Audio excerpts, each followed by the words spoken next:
I was the only one sitting outside in the backyard while the rest of my family laughed and dined under chandeliers in the garden tent. It was my dad's birthday, but somehow I ended up treated like a stranger. I sat at a plastic table near the trash bins, ignored and forgotten. But just as they brought out the birthday cake and started singing, the sky above started to roar, and that's when they looked up and saw the helicopter hovering down for me.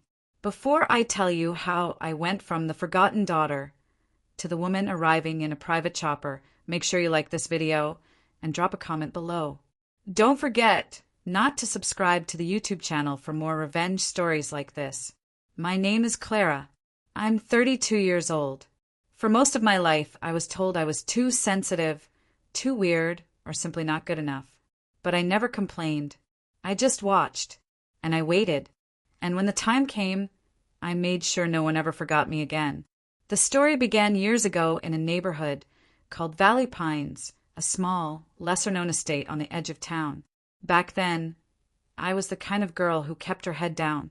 My dad, Ronald, always said I was a burden. He favored my younger brother, Trevor, and my stepmom, Denise, made it her mission to remind me I wasn't really family. My real mom died when I was 5. After that, it was like I came second to everything and everyone. Dad remarried when I was 9. Denise brought her daughter, Kayla, into the house. Blonde hair, loud voice, fake smiles. She was everything I wasn't, and she knew it. Everyone loved her instantly. She became the daughter they wished I had been. At school, I studied hard because I knew I wouldn't be getting help from anyone at home. Kayla would throw parties and sneak out, and Denise would cover for her. When I stayed up late doing homework, they called me a try-hard and told me to turn the lights off. But I didn't stop. I wanted a better life. Not to show off, but to survive. One morning, I remember clearly. It was a Saturday around the time I turned 17. I came down to get breakfast and found all 4 of them sitting at the dining table. Pancakes, bacon, orange juice. My chair was gone. When I asked where I should sit, Denise looked at me and said, "You can eat later. We're having a family meeting." I blinked. I'm part of the family. "No, you're not," Kayla said, laughing. "You're just the leftovers." I said nothing. I went back upstairs. I cried for hours that day, but I swore I'd never let them break me again. High school ended, and instead of celebrating, I moved out.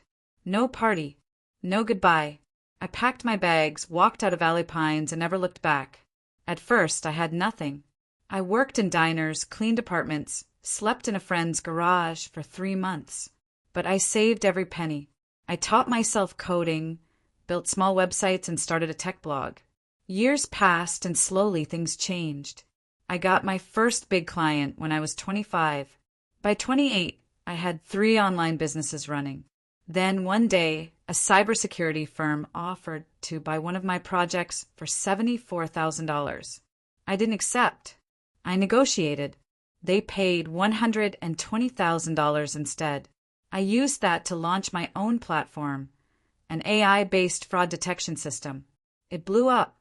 Within a year, I was earning more than my dad ever dreamed of. But I never called home. They never called either. Then, last summer, out of the blue, I got a message from Trevor. Just a casual, "Hey, how've you been?" I didn't respond.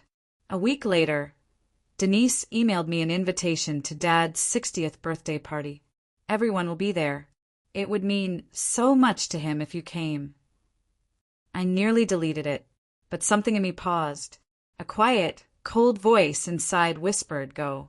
Let them see what they threw away." I replied, "I'll be there." But I didn't plan on walking in like nothing had happened. No, I had something better in mind. I booked a luxury ride to the estate and arranged for the final stretch to be different. I wasn't going to arrive in a dress and heels, smiling for fake hugs. I was going to land like the storm they never saw coming. The day arrived. It was a sunny afternoon. I wore black boots, jeans, and a navy jacket, nothing fancy. I had a small, sleek suitcase and my hair was tied back. No makeup, no gold jewelry. I looked plain, but I felt powerful. When I got to Valley Pines, the gate guard stopped me. "Delivery's in the back. he said without even looking up. I'm not delivering anything, I said. He looked at me properly and blinked. You're here for the party? Yeah. Clara, I said, raising an eyebrow. Ronald's daughter. He checked the list. I wasn't on it. Of course I wasn't. Still, he shrugged and opened the gate. You can park in the guest lot. I didn't park. I called someone. 5 minutes later, I was in the backyard of the house I once cried myself to sleep in. There were string lights, a jazz band playing softly, and a long table with 20 seats. Denise stood at the head, glowing in a red dress. Kayla laughed with a group of cousins near the wine bar. Dad sat in the middle, sipping whiskey. No one noticed me. A waiter stopped me. Hi, ma'am. Guests are seated here. Are you with catering? I blinked slowly. No, I'm family. He looked confused, then walked away. Denise spotted me finally. Her smile dropped for half a second before snapping back on. Oh, Clara, you made it. She gave me a one-armed hug like she was hugging a wet mop. We weren't sure you'd come. I said I would. Of course, well, we're a little tight on seating, but we have a setup outside on the back patio. It's more private. Trevor laughed from behind. You always liked being alone, anyway. They led me to a plastic chair near the fence. A single cupcake sat on a plate. No drink. No silverware. I didn't say anything. I just sat down and waited. I waited while they toasted champagne. I waited as Kayla stood up to make a speech about how proud she was of Dad. I waited while Denise cried fake tears and called Ronald the heart of the family. They forgot I was even there. Until the sound came. It started like a low hum, almost like thunder. Then louder. The tent trembled. Napkins flew. Guests looked up, shielding their eyes from the sun. A black and silver helicopter lowered down behind the estate wall. The blades spun so strong they knocked over centerpieces and rattled the tent poles. Everyone stood in shock, and then the pilot stepped out and opened the door. Miss Clara, he shouted over the roar, your ride is ready. All eyes turned to me. I stood up slowly, walked across the grass, and as I stepped into the helicopter, I didn't look back. Not even once. Inside, the seats were leather. Cold water in glass bottles. A screen showed our flight path. The door closed. The blades picked up speed again. From the sky, I saw them all staring. My father, his wife, their perfect daughter. Tiny, confused, and silent. But that wasn't the end. Not even close. Because the next morning, something even bigger happened. The next morning, I woke up in a suite on the 23rd floor of a luxury hotel downtown. Floor-to-ceiling windows overlooked the city skyline, and a coffee machine whirred softly as I stood barefoot on the marble floor, watching the sunrise. I didn't feel revengeful. I felt calm, clear, like everything had just begun. My phone buzzed. 22 missed calls, most from Trevor, a few from Kayla, one from an unknown number that I guessed was Dad's landline. I didn't answer any of them. Instead, I sipped my coffee, opened my laptop, and checked the final payment on a new property I'd been eyeing. It went through. $900,000. Done. My name on the deed. No mortgage. No co-signers. All mine. Then, my assistant, Tasha, texted. Tasha asterisk. Hope you enjoyed your entrance. You've got interviews lined up for tomorrow and a press request from Wired. Want me to confirm? Me asterisk, yes to Wired. Cancel the rest. Tasha asterisk will do. Also, your dad's voicemail came through the company line. Should I delete? I stared at the screen. No. Me asterisk send it to me. I clicked the audio file. It was Dad's voice. Slower than I remembered. Shaky, like he wasn't sure what to say. Clara, well, you surprised everyone.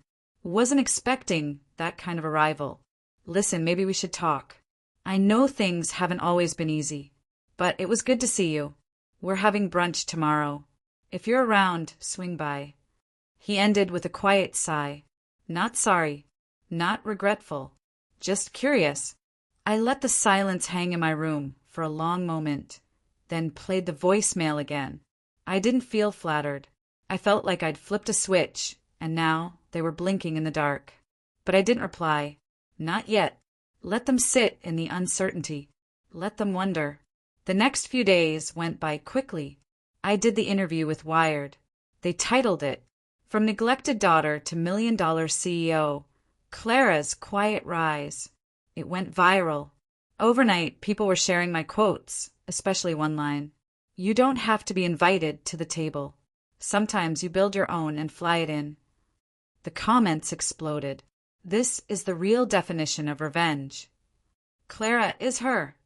Where was this woman hiding? People I hadn't heard from in years started messaging me. Old classmates, former co-workers. Even a guy who once told me I was too quiet to lead anything.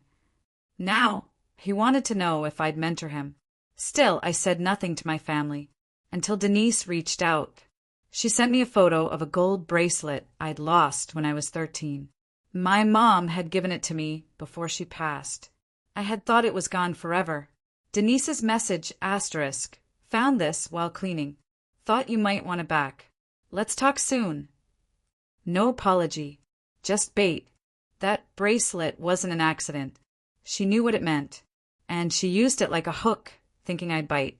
But I wasn't the same girl who cried when they forgot my birthday at age 16. I wasn't the girl who used to stare out her window in Valley Pines, wondering why her own father never came to her school events. I was done chasing their approval. That weekend I got an invitation. Not from Denise, not from Dad, but from Kayla. It was a digital invite to her bridal shower. Subject line asterisk, let's reconnect, sis. There it was, the word they never used. Sis. I clicked on the invite. Pink-themed. Champagne brunch. Held at a winery just outside town. Dress code pastel. I smirked. She wanted me there now that the internet had turned me into a success story. I didn't RSVP. I showed up unannounced. But not alone. I brought my team. Tasha, my PR strategist, my security driver, even my event coordinator. We arrived in black SUVs. Quiet, sharp, the type of group that made heads turn. I walked in wearing all black again. Silk blouse, slacks, diamond stud earrings. No smile. The room hushed. Kayla saw me and almost dropped her mimosa. Clara, you came. I tilted my head. You invited me. Yeah, but I didn't think you'd actually come.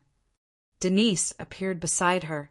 She looked flustered but tried to play nice. Well, isn't this lovely? We're all grown up now, huh? I nodded slowly. Some of us more than others. Kayla laughed nervously. You know, I always knew you'd do something big. Liar. She once told me I'd probably end up working for her. I didn't forget. People started crowding. Whispers. Questions. Someone asked for a selfie. Tasha intercepted. Miss Clara doesn't take unplanned photos. The mood changed. My presence wasn't just unexpected. It was intimidating. Kayla tried to reclaim the moment. She tapped her champagne glass with a fork. Everyone, quick toast. She raised her glass. To sisters, old memories, and new beginnings. I raised mine too, but didn't drink. Instead, I said, here's to knowing your worth and finally showing up for yourself. Eyes widened. A few people clapped. Others just stared. I didn't stay long. I made sure they saw me, felt me, then I left. And once again, they didn't know what hit them. But that's when the rail bomb dropped. A week later, I got a call from an old lawyer, Mr. Barlow. He used to handle my mother's affairs. Clara, he said, we've been trying to reach you for years. Your father kept the letters from you, but your mother left behind more than we thought. We've located an offshore account in your name. It matured last year. I was speechless. What do you mean? There's a trust, set up by your grandfather before he died. It was meant for your education. Your father never used it, never told you. It's yours now. Fully accessible. I swallowed. How much? He paused. $2 million. The room spun. I sat down slowly on the edge of my bed, clutching my phone. He knew. I whispered. We believe so. He signed off on a document to delay access until you were 30. But he wasn't supposed to keep it a secret. I closed my eyes. All those nights I starved. All the jobs I worked. The times I skipped meals to pay rent. And all along my mom had tried to protect me. And he hid it. I'll handle the paperwork, Mr. Barlow said. But I thought you should know. When I hung up, my hands were shaking. But not from fear. Not from sadness. From fury. And I knew right then I wasn't done. Not even close. Because the next thing I did was something that would make their heads spin. And this time, no one would see it coming. The next day, I stood on the balcony of my high-rise apartment, staring out at the skyline while my heart thudded like a drum. That phone call had cracked something inside me wide open. $2 million. My mother had tried to give me a chance, and Dad had taken it away. I could have gone to a better school, could have had a home, could have skipped years of struggling. I didn't just feel betrayed. I felt robbed. But I also felt alive. For the first time in a long time, I knew exactly what I needed to do. Tasha was already one step ahead of me. Want to shake them up? She asked, walking into the living room holding a silver tablet. I've got the perfect opportunity. She swiped through photos on the screen. Pictures of a sprawling waterfront estate in Harlow Ridge, a private neighborhood no one talks about unless they're billionaires. The kind of place people don't find on Zillow. The kind of place Dad used to tell me I'd never belong to. This one just hit the market yesterday. No public listing yet. 7 bedrooms. Private dock. It even has a helipad. I raised an eyebrow. She grinned. Thought that might interest you. I walked over, took the tablet from her hands, and zoomed in on the photo. The house was built like a fortress, glass walls, sleek edges, and views that stretched to the horizon. How much? I asked. $1.6 million. All cash deal preferred, but with your new inheritance. I didn't let her finish. Buy it. Are you sure? I mean, we can wait for. Buy it today. Tasha nodded, lips tight with excitement. Already on it. As she made the call, I stepped into my closet and opened the drawer that held my mother's bracelet. Denise had mailed it a few days ago. It sat in a velvet box, clean and polished, just as I remembered it when I was 13.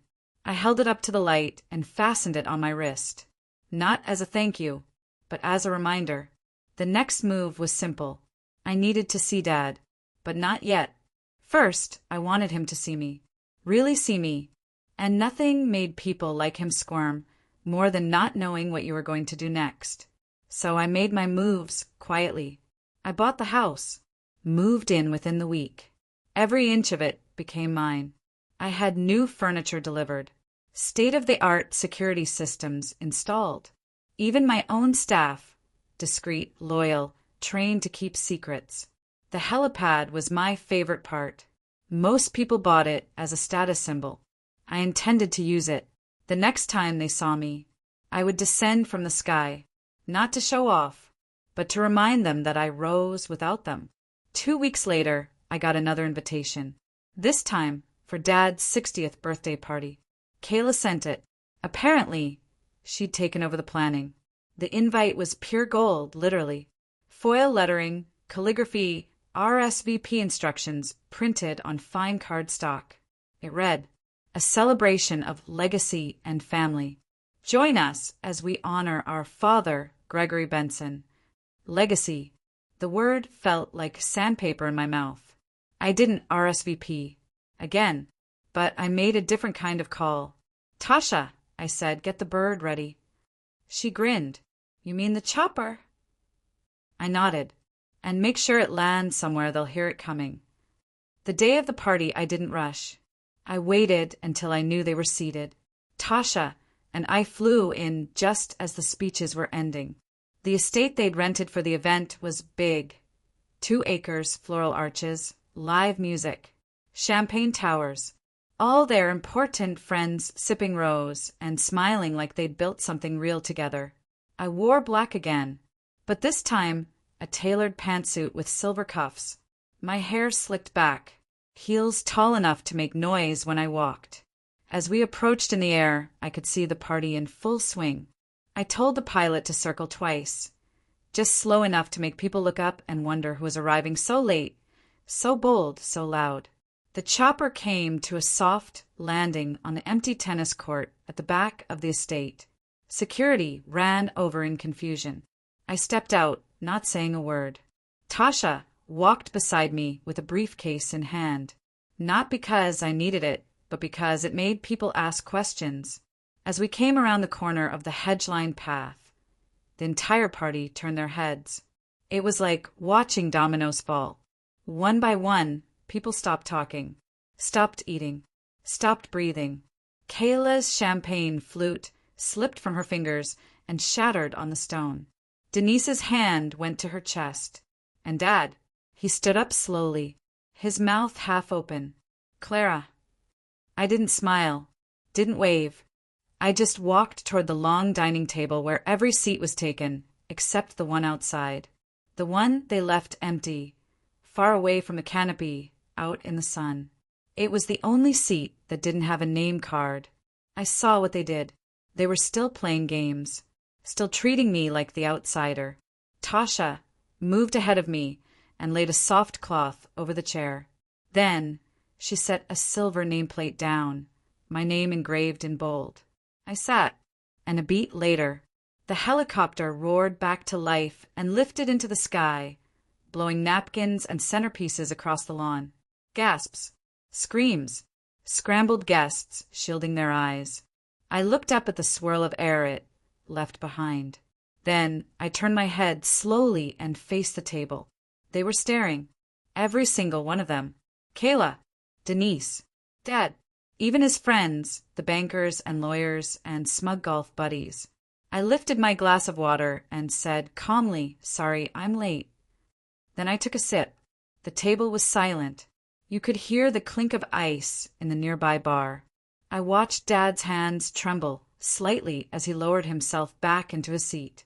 He wasn't the same man who used to yell from the stairs when I asked for help with school.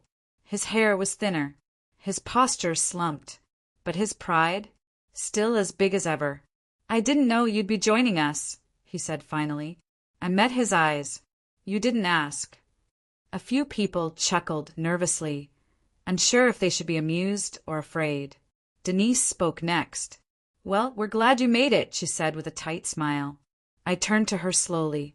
"You forgot my seat." Her smile faltered. "Oh, that wasn't intentional."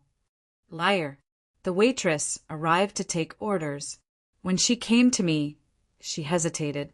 "Ma'am, are you part of the Benson family?" Tasha stepped forward smoothly and handed her a black card. "She's the only one at this table who doesn't need to ask that question," she said. The waitress nodded quickly and hurried away. Kayla leaned toward Dad. "Should we say something?" she whispered, not as quiet as she thought. "No," Dad said, eyes still on me. "We let her show off. She'll leave." But I wasn't going anywhere. Not yet. And that's when the next hit dropped. Tasha turned to me and said loud enough for everyone to hear, "The closing went through, by the way. You now own the waterfront property in Harlow Ridge." Gasps. Even the violinist stopped playing for a second. Harlow Ridge. Denise asked, blinking fast. "That's where the mayor lives," someone whispered. "She bought there." I set down my fork, looked them all in the eye. "Bought it in cash." Dad gripped the arms of his chair like they were the only thing holding him upright. And then I said, "I'm hosting a charity gala next month. Real leaders, real investors, real money. You won't be invited." I smiled for the first time, but only for a second, because I wasn't here to celebrate. I was here to show them that the girl they left outside was the woman who now owned the sky. The night after the birthday party, I stood barefoot in the hallway of my new home in Harlow Ridge. The moonlight filtered through the massive windows, casting silver patterns on the hardwood floor. I couldn't sleep, not because of what I'd done, but because of what I hadn't done yet. That party? That was just a whisper. They didn't even know what was coming. I walked into the kitchen where Tasha was finishing off a cup of tea, sitting cross-legged on one of the marble counters like she owned the place. "They'll be buzzing for weeks," she said without looking at me. "Kayla's already posted a fake, smiley photo with you cropped out." I laughed softly. "Of course she did." "You sure you don't want to ease up?" she asked. "You've already made your point." I leaned against the counter and stared at the city lights. "Not yet," I said. "They think I'm here to brag, but I'm here to remind them." Remind them of what? That kindness matters, that people remember the ones who kick them when they're down. And I want the whole world to watch what happens when the kicked get back up. Tasha sipped her tea, eyes thoughtful. Then she smirked. "Well then, ready for phase 2. I raised an eyebrow. "Phase 2. She grabbed her phone and opened a folder titled Fireworks.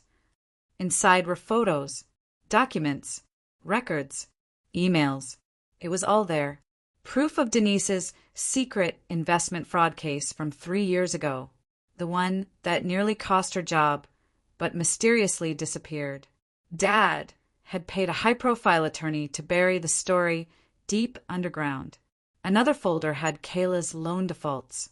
She owed a private investor over $80,000, and she hadn't paid a dime in 9 months.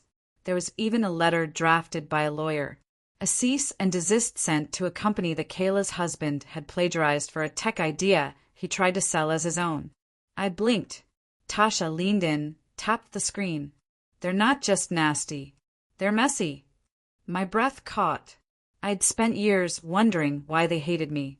Turns out they were afraid of me. Afraid I'd see through the perfect masks they wore.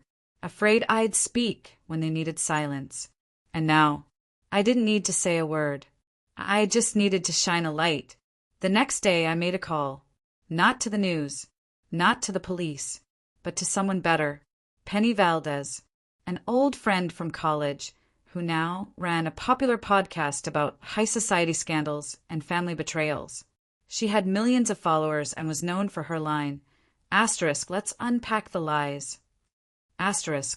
We met at a quiet cafe outside downtown.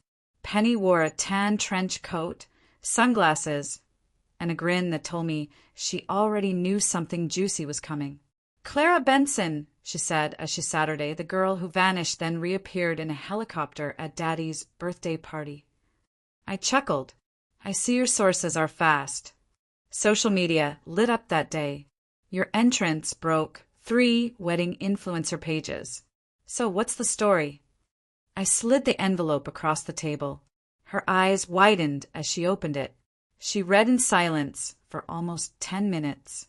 Then she looked up, dead serious. "This could go viral in 5 hours." "Good," said, "but I don't want the story about me." She tilted her head. "You're not the villain." I smiled. "No, I'm the reminder." Penny smiled wide. "I like that." I left the cafe feeling lighter, not because of revenge, but because I was finally moving forward. They had pushed me aside like garbage. Now they would watch the trash bin dump out. But I didn't attack first. Instead, I disappeared for a few days. Went quiet. Let the tension build. I knew they were nervous. I knew they were talking. But I didn't answer a single text. Not even Kayla's fake, "just checking in" message. Not even Dad's confused voicemail. Then came the day I'd been waiting for. It was a Friday evening. Clear skies. Light breeze. Penny's episode dropped at exactly 5 p.m. I was sitting on my balcony, drink in hand, when my phone started buzzing. 10 messages in a row. Then 20. Then 30. Friends I hadn't spoken to in years. Old coworkers. Even college classmates who barely remembered me. They all said the same thing. "Is this your family on Penny's podcast?" "Whoa. Clara, this is wild." Girl, they messed with the wrong one. The title of the episode? The Birthday Helicopter, when the forgotten daughter comes back with receipts. By 6 p.m., the hashtag helicopter daughter was trending nationwide. Penny had done her magic. She'd laid it out beautifully. How the daughter was cast out, how her inheritance was stolen, how she rose up, made it on her own, and how the same family who called her worthless now sat on a mountain of secrets. She never named them directly, but everyone knew. Screenshots floated across social media, snippets of emails, photos of party guests turning their heads toward the sky, clips of Kayla's face frozen in horror during the helicopter landing. And then came the comments. I hope she takes everything. They treated her like dirt, and now they're shocked she became a diamond. Clara is my new role model. I didn't say a word online, didn't post anything, didn't clap back. I just watched, and I waited, because I knew the next hit wouldn't come from me. It would come from the people around them. Sure enough, the very next morning, Denise lost her position on a charity board she'd chaired for 5 years. Too much public controversy, they said. Kayla's boutique had 100 one-star reviews overnight, all from people calling her fake, cruel, and spoiled. Her landlord raised her rent the following week, citing unexpected demand. And Dad, he called me 3 times. I let them all go to voicemail, but on the 4th call I answered. Not to forgive, not to fight, just to listen. Clara, he said, his voice low. What have you done? I told the truth, I said. He sighed. You've embarrassed this family. No, I said slowly. You did that. I just held up a mirror. There was silence. Then, what do you want from us? I paused, let the silence stretch just long enough to sting. And then I said, I want you to understand how it feels to sit outside, while everyone else dines inside, laughing, toasting, acting like you don't exist. He didn't reply, didn't argue, just stayed silent. I hung up, and that's when I got the text from Tasha. 2 words. He's coming. I blinked. Who? Then came the knock at the door. Firm, heavy, urgent. I froze. I wasn't expecting anyone. Another knock. Louder this time. I opened the door, and there he stood, Gregory Benson, my father, in a crumpled suit, no driver, no entourage, just a man holding a black folder in his hand, his eyes tired, his mouth tight. I need to talk, he said, and that's where things took a turn I never expected. I didn't move, not at first. I just stared at him, my father, standing on the porch of my new home, holding that black folder like it was a ticket to forgiveness. He looked smaller somehow, not physically, but in the way a man shrinks when the lies start to peel away. His proud shoulders slouched, his expensive shoes scuffed. Even his voice was softer when he said again, Please, Clara, just a few minutes. I stepped aside without a word, not because I was ready to talk, but because I was curious. What did he think he could say to undo 3 decades of damage? He walked in slowly, like the walls themselves might judge him. His eyes swept over the modern open layout, the high ceilings, the crystal chandelier that Tasha insisted on, even though I thought it was too much. You live well, he said quietly. I earned it, I replied, closing the door behind him. We sat on opposite ends of the couch, the air between us heavy, cold. He set the black folder on the glass table between us. Everything inside this folder, he began, is about you. I didn't reach for it. I don't want to play games, I said. Say what you came to say. He sighed, rubbed his hands together like he was trying to warm them even though it was 73 degrees inside. When your mother died, I didn't know how to be a father. That made me laugh, a bitter, sharp laugh that cut through the air. You didn't even try. I tried in my own way, he said defensively. Maybe not the right way. Right, I snapped. Because leaving me with the housekeeper while you took Denise and Kayla on ski trips was your way of showing love. He looked away. You always reminded me of her, he said quietly. That stopped me. Mom. He nodded. Too much. The way you laughed. The way you asked questions. The way you didn't need anyone to tell you who you were. It scared me, and it made me angry. I blinked. Angry? I was angry at her for dying, he admitted, and I took it out on you. There it was, the confession, but it didn't bring comfort. It didn't erase the years I spent sitting alone at school recitals while he cheered for Kayla, or the birthdays where I blew out candles by myself because they had something come up, or the look he gave me the last time I asked for help paying rent, like I was a stray dog begging for scraps. Why now? I asked. He finally looked at me, because everything's falling apart, and I know I deserve it. But Denise, Kayla, they're not handling this. They handled watching me get thrown away just fine, I said coolly. I'm not asking you to forgive them, he said. I'm asking for your help. That stunned me. My help. He opened the folder. Inside were documents, letters, old report cards, photos I hadn't seen in decades. One of me at 5 years old, hugging a teddy bear I thought I lost. Another of me at a school art fair, standing proudly beside a lopsided clay bowl. There was even a letter I wrote at 12, thanking him for coming to my choir performance, even though he never did. Tears pricked the corners of my eyes. Why are you showing me this? I asked, voice low. Because I kept everything, he said. Even when I ignored you. Even when I was cruel. I still kept every photo, every card, every drawing. I didn't know what to say, so I said nothing. He reached into his coat and pulled out another envelope. This, he said, is yours. I opened it slowly. It was a deed to the house I grew up in, signed and transferred, in my name. No strings, he said. It's just yours. I stared at the paper. This house held both the happiest and most painful memories of my life. He stood up as if giving me space. I know you don't trust me, he said, and you have every reason not to. But I'm trying to fix what I can while I still have time. I swallowed hard, still didn't speak. He walked to the door, paused, turned. One more thing, he said. Denise got a call. The podcast opened up a new investigation into her firm. The feds are involved. I blinked. What? She's panicking. I told her to lawyer up. And Kayla. She left her husband. Turns out he was in more debt than even she knew. They might lose the boutique. My lips parted, but no words came. I thought this moment, this unraveling, would feel better, more satisfying, but instead it just felt heavy. Why are you telling me all this? I asked. Because I want you to know.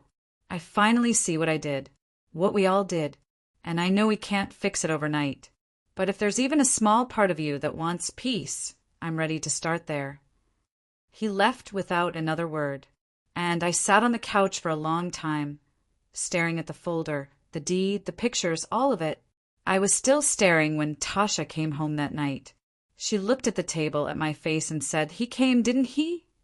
I nodded. "What now?" she asked. I looked up at her, and for the first time in days, my voice cracked. "I don't know." We stayed in silence for a while. Then she asked something that twisted my gut. "Do you still want to go through with the final plan?" I looked at the window, out into the night, where shadows stretched long and cold.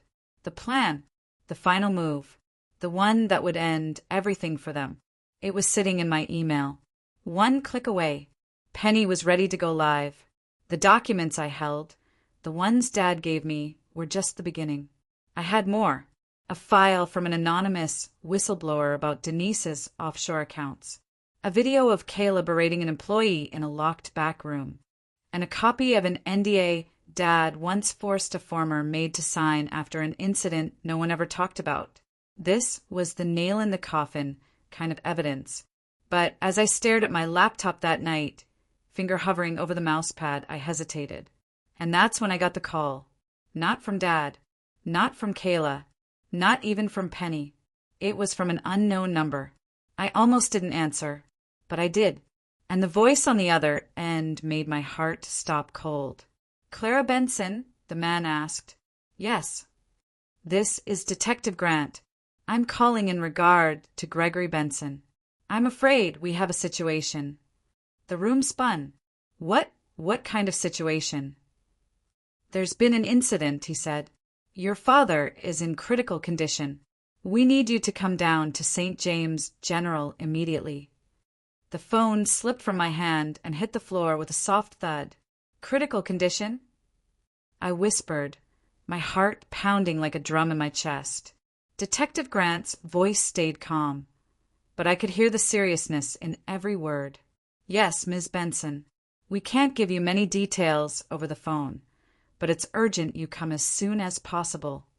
I swallowed hard, the room spinning faster now. Okay, I'm coming, I said, voice trembling. I hung up and looked at Tasha, who had just walked into the room. Her eyes were wide, waiting for news. My father, he's in the hospital, I said, barely able to get the words out.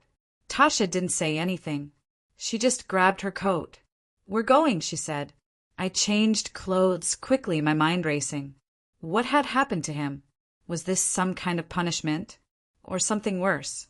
We got in the car and sped toward St. James General. The streets blurred past as I tried to focus on what to expect. When we arrived, the hospital was busy, but the moment I said my name, a nurse led me to a quiet waiting room.